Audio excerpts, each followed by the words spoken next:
Alright guys, so this was the spooky lesson I was going to do on Halloween, but where I was out, I wasn't able to. So let's, I guess let's begin. If I keep looking over to my left, that's because that's where the screen is with the actual video. So I'm just checking it to make sure it works right.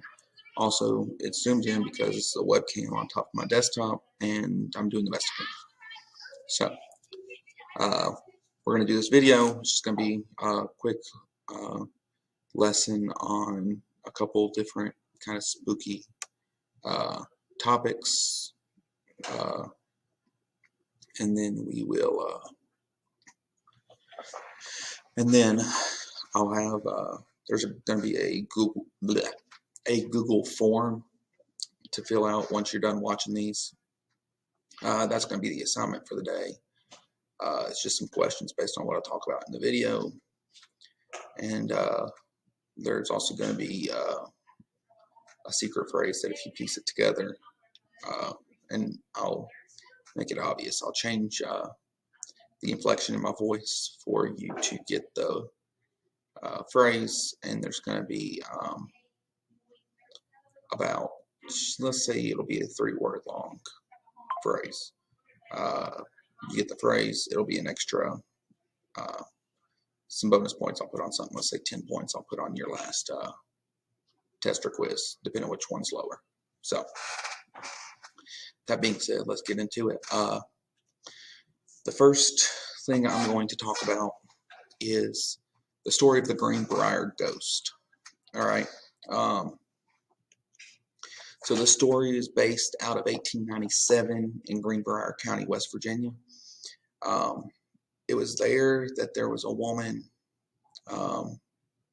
named Elva Zona Heister.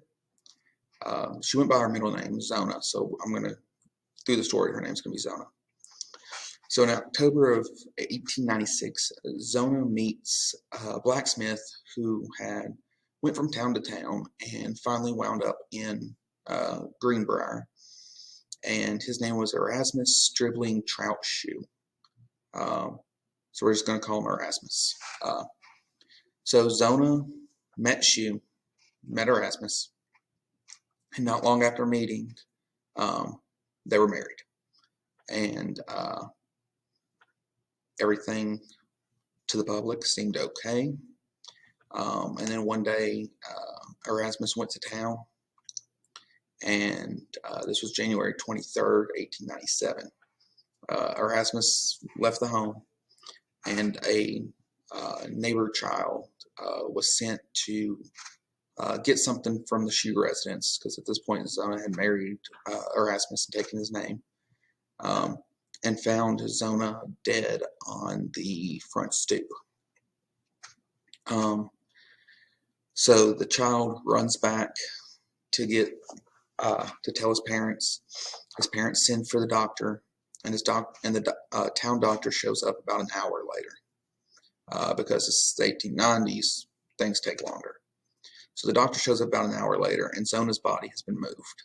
Erasmus has come home and has taken Zona's body to the upstairs bedroom, has cleaned the body, redressed it, and is sitting by the bedside, just sobbing, just distraught over the death of his wife. So when the doctor came in, he tried to examine, try to figure out what happened to Zona. And the husband was just distraught, wouldn't let anyone near the body, wouldn't even let the doctor do a thorough examination to try to figure out what happened. Because at this point, there's no morgue or anything like this. So the doctors just examine it in the home and declare, okay, so-and-so died of this. So the doctor just chalks it up to the husband being in grief, and chalks her death up as, according to some sources, it's either a heart condition or childbirth. Either way, they chalk the death up to a health issue. And the next day, she's buried. So they have a wake where, they set the body, at this point, they set the body up in the main room of the house. The neighborhood, the town comes by to give their condolences and everything. And at the whole time, the husband is standing right next to the body, standing right at the head of the body. And he's even taken the care to make sure that there's a pillow next to Zona's head and some sheets tucked in on the other side just to make sure she's comfortable going into the afterlife. So she's buried on the 24th, and the husband still has let nobody near her body. Now, Zona's mother, Mary Jane Heister, she despised Erasmus. She didn't like him from the moment she met him. She thought he was trouble and all this. Well, she didn't believe the doctor's tale that, it was a health condition. So what happens is, over the course of the next couple weeks, Mary Jane Heister, Zona's mother, claims to have been visited by the ghost of Zona. And at first, she says Zona's just standing there looking at her all sad. The second night, she says Zona's talking to her and says, he killed me, mother, or Erasmus killed me. You have to get them to do something. Erasmus killed me. And Mary Jane just still chalks this up to grief, whatever. The next night, Zona's ghost reappears, and she looks at her mother and goes, Mother, Erasmus killed me. He strangled me by the neck, and he squeezed so tight that he crushed all the bones, all the vertebrae, everything. And to prove this to her mother, she spun her head all the way around, like full-on exorcist owl, spins it all the way around. At that point, Mary Jane says, okay, something's weird. So the next day, Mary Jane Heister goes and visits the local lawyer, the local prosecutor, John Alfred Preston, and then spent several hours in his office convincing him to reopen the matter of her daughter's death.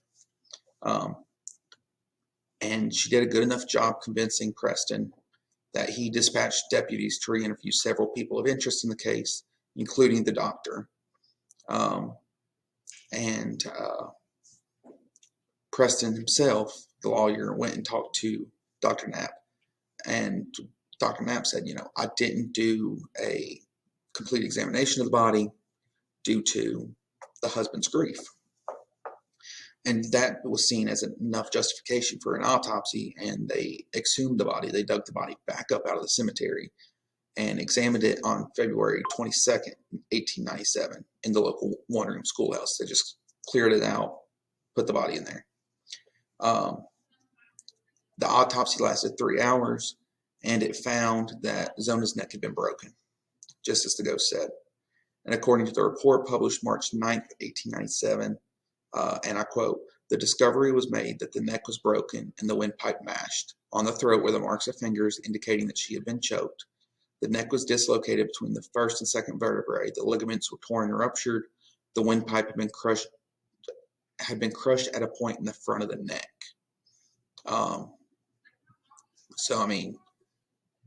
Erasmus basically just completely obliterated her neck. And this was due to the ghost telling her mother that, hey, he killed me. So Erasmus was arrested, charged with the murder of his wife, and held in jail in the local town of Lewisburg. During the time in jail, more about his past came to light because, like I said, he kind of just showed up in town one day. He'd been married twice before, divorced the first wife, with his first wife accusing him of great cruelty, abuse, things like that. And then the second wife died under mysterious circumstances less than a year after they were married, kind of like Zona.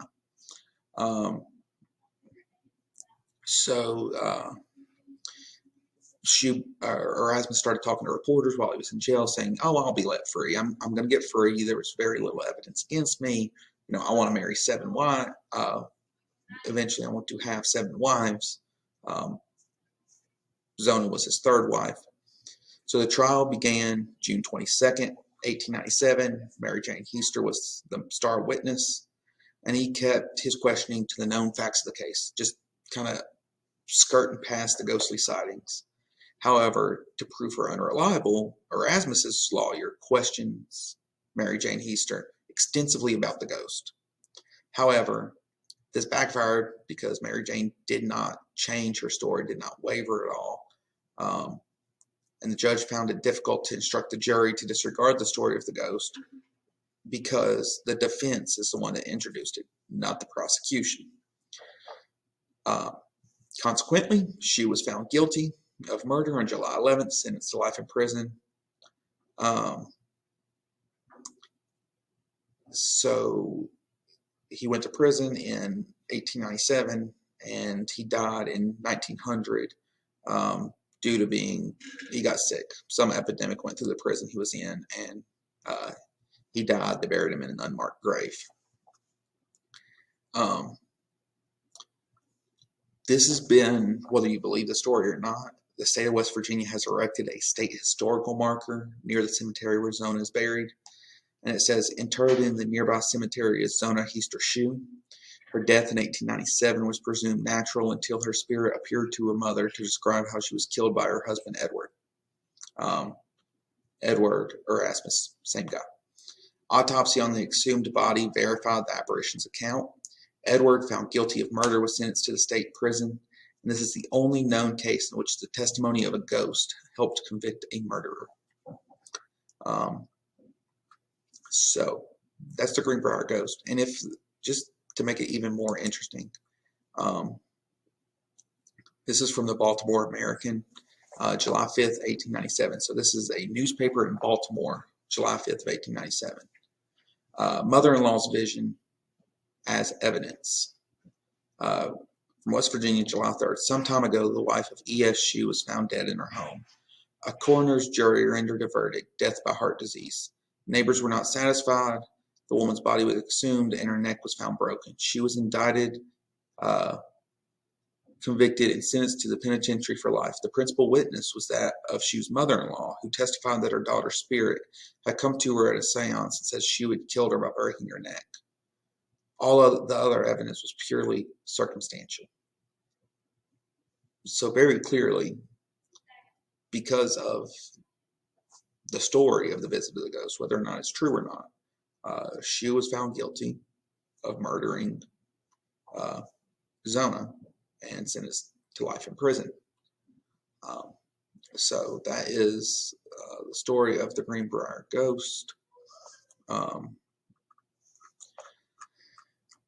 Let's see. I was going to do another one, but there's not a lot of time. I'll do one more. This one will be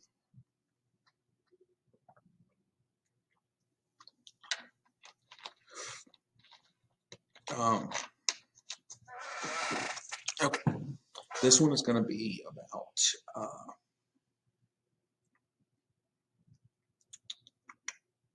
sorry, I have all these old stories of cryptids, conspiracies, ghosts, the unknown, all that. And I'm just drawing blanks right this second. So let's talk about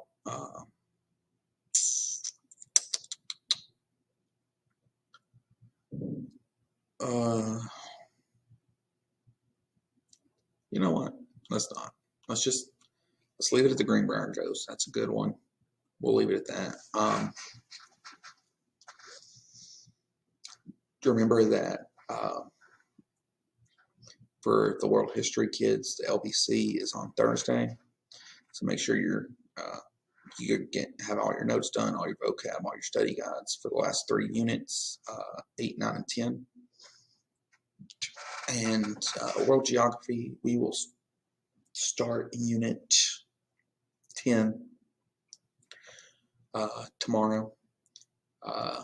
That would be the Middle East and North Africa, I believe.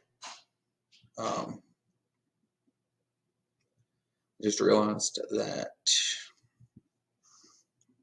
we're still under the time limit, so let me think of one more real quick. Let's do the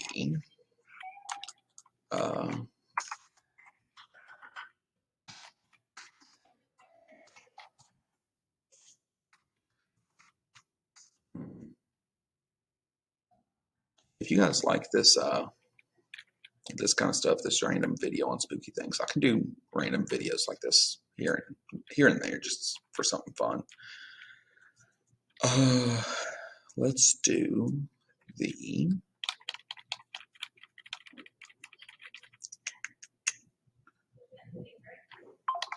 oh well, let's go to the main one.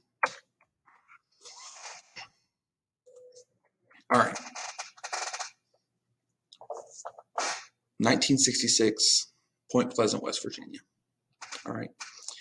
There were two young couples from Point Pleasant, Roger and Linda Scarberry, and Steve and Mary Mallett. They were riding around late one night and got nearby the TNT area.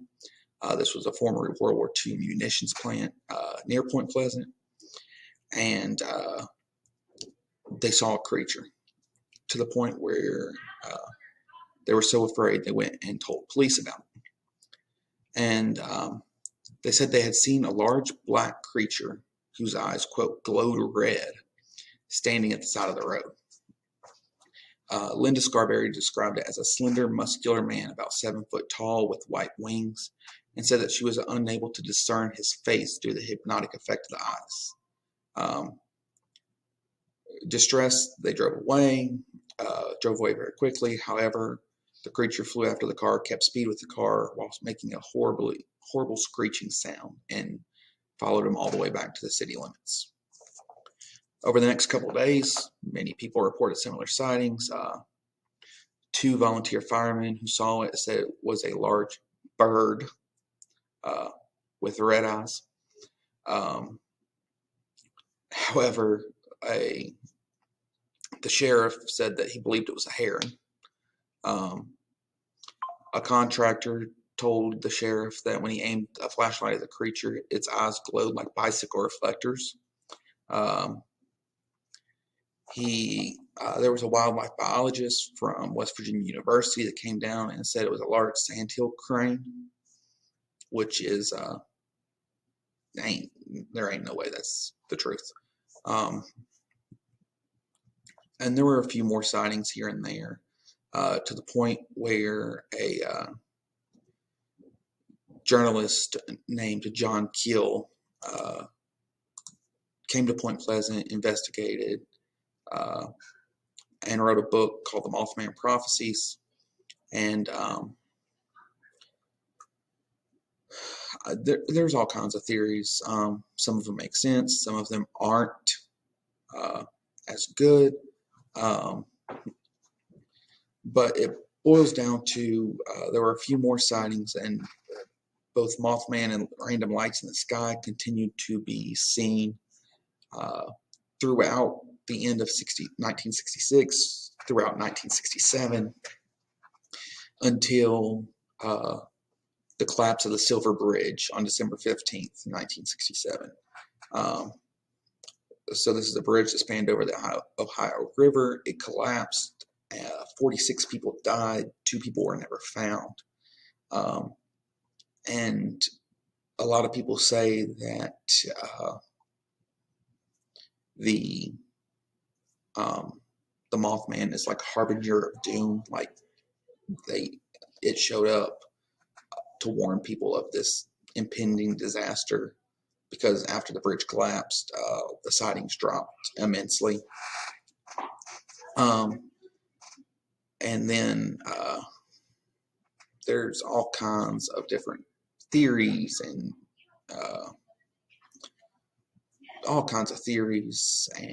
beliefs about whether or not it's real or not. People can believe what they want.